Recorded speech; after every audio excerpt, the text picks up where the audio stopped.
Welcome back to Watch Talk. On today's video, we're going to be talking about different price points and value. So I have in front of me three watches. One's a Tag Heuer, one's a Tudor, and one is a Rolex. They're all quartz, so I wanted to make it fair. And I made them as close as possible. You know, they all have date windows and they are quartz, as I said. So what I want to do in this video is to show you, is it worth spending that extra few grand on a watch? Is it worth it? Now, value for money. So value for money is, subjective. Somebody out there can say, the tag for, around $300, 300 US dollars is at this price point is very good value for money. And Tag is such a brand where I first fell in love with. My first video was a Tag, and then I started realizing, the fault of Tag. Well, we're going to talk about that later. Then we go into the Tudor. Now, Tudor's a higher price point. Of course, now they're owned under the Rolex umbrella, and it's a cool watch, and the Monarch line is very cool. I actually reviewed the Tudor and the Rolex in my channel, so I'm not going to do a review on these watches. None of these watches are reviewed. It's just to go over a couple specs, go over the looks and aesthetics, and to show you what value for money you can get in the market for the different price points. So before I turn around, I also want to keep mentioning the Chanel chain giveaway. YouTube tells me only 0.7% of you watching my whole channel are actually subscribed. 0.7. So we need to reach that number to 1,000. I know you guys can do it out there. Reaching up 1,000 and 1,000 followers at Diamonds and Beyond USA, I will give this chain out for free. You don't have to pay anything. Wherever you are in the world, I will ship it to you. It's going to be randomly drawn, and you have a chance to win the sterling silver enamel chain. Now flipping ourselves around, let's take a first look at the Tag Heuer here. Then we'll go into the Tudor, and then lastly the Rolex. So as I said, around the $300 price point, you could be looking at something like this. Now, it is quartz, as all the other ones are, and it has a 60-click unidirectional bezel, as you can tell here. Look at that. It's a bit of black play. It's not, crazy, but I'm really not looking at the bezel, because the rest of these watches are actually not bezels. So this is supposed to be looking at quartz date watches. So this is, of course, screw down crown are the others with a stated 200 meters of water resistance. This could, be a diver with that thing, but I chose the Tag to compare to the dress line too, so we'll treat it as that. So we have, the crown, the first setting, and then we have quick set, as you can see. Pretty smooth. Actually, very, very smooth. I'm not gonna lie. It's not bad. And hacking. If I pull it out one more time, it stops the movement, as you can see. That's what you're expecting. But now let's dig into it a little bit more. So the gold on this watch is actually gold plated, and you can see how that with the high. It's very shiny, and that's not what a gold tone would be on a watch that had solid gold, which Rolex does only use solid gold. Handset indices, they're fine, but they're not, of course, gold anyway. As you can tell, they are not gold, and of course Rolex is. Now the watch just feels, it's hard to tell, it's hard to say it on the screen, and you're looking at it and it seems nice to some people, and if you're interested, that you could get this watch, definitely. But it feels like a tinier watch. This feels like the Swiss Army knife watches. And I don't mean to be mean on Tag, because this is an older Tag too, as you can see on the back. Your screw down case back, of course. Sapphire crystal and water resistance at 200 meters. And it is stainless steel, but it just doesn't feel luxury. Now, that's very subjective too, and I will put this on the arm, just quick wristwatch check. I actually did this not too long ago. This is a great Omega Speedmaster Reduced. Great watch. If you want to go check out that, you'll get it longer. So this actually comes, here's the leather. There you go. And This is what we have it on. Now, putting it on, it just, it's hard to tell you guys. It's hard to convey. It doesn't feel like absolute, like I would never wear this watch because I'm not, a watch snob, as you guys know. I wear other watches that typically a watch snob would never wear, but it doesn't feel like a luxury piece, and it conveys that. Now, if you're not looking for that, then this is a great way to go, because some people will think this is great value for money. Now, moving up the chain to Tudor. So let's see what Tudor has. Tudor has uniqueness. I like uniqueness. The thing about Tag also I have to mention, and I will move on to Tudor in just a second, but they make, you can find these everywhere. Costco, you can find them in, Tudor too, and Rolex, they used to have a couple in Costco, but you see this everywhere, absolutely everywhere. And it's not it's not that high of materials.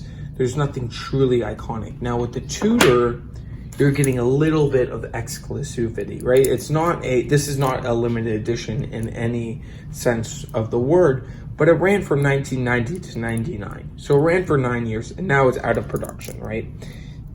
So with this piece, you have a time frame, and it only came out during that time. You see very few of these, and Tudor is a bigger brand than Tag. It's more high quality than Tag, I should say. Gorgeous sunburst style, and you don't get that on the Tag 2. So it's just and that coin etched bezels is very special on this piece. Screw down crown, 100 meters of water resistance. And as I said, the other one is meant to be a diver, so we're not going to really compare the water resistance, just the look and the aesthetics and the function.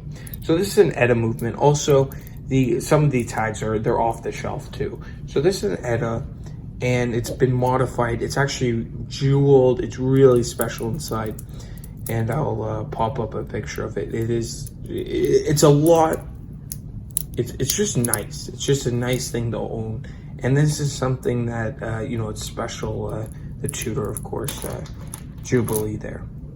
Moving from that to the big brother. This is the guy, we all know and love, Rolex. So I got an Oysterquartz here because everything else was quartz, and I felt like it was fair to get an Oysterquartz. This is a big jump from that watch. That watch is around, $900 to $1,500 around that era, right? You could pick that up, but this watch is $4,500 around that area. You could pick it up, so that's a huge increase in the amount of money. So let's see what you get for that increase. First of all, you get a completely in-house movement. This is the 17,000s line, 1980 on this watch. You're getting, there's mechanical parts to this quartz watch to make it very, of course, accurate. What the others are being very accurate too, but this is just, very high finishing. And, you're getting the name, you're getting the crown, the coronet at the 12 o'clock. You're getting, signed crown, of course. The Tudor is signed by Tudor. And I believe the tag is also signed. Yeah, the tag is signed. It's just to have the Rolex though is just really nice. Now, of course, it's all integrated bracelets. You're getting something special, and that face, of course, the hands and indices are gold. Quick set on the function there. Quick set on all these, but you have to realize this watch came out in 1980. 1980 was a completely different time.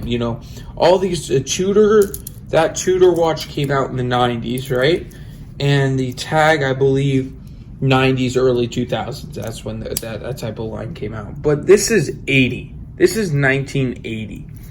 And to get sapphire glass on Rolex was huge, because actual Datejust line, they didn't do it till, I believe, 86. So for them, they put higher finishing in this watch.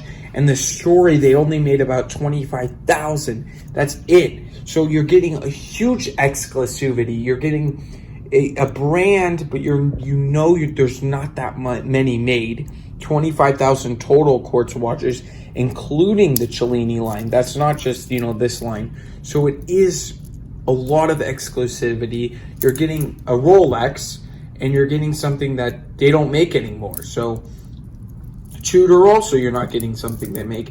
And Tag, you know, maybe they don't make that particular model, but there's millions out there, and that's the thing. So I would love to see where you're at. You know, maybe you say, okay, you know, the Tag is, you know, not that collectible as the others compared to the others, because some people collect Tag, but it still has sapphire crystal. You know, it still has a quick set and you know, a bezel, whatever.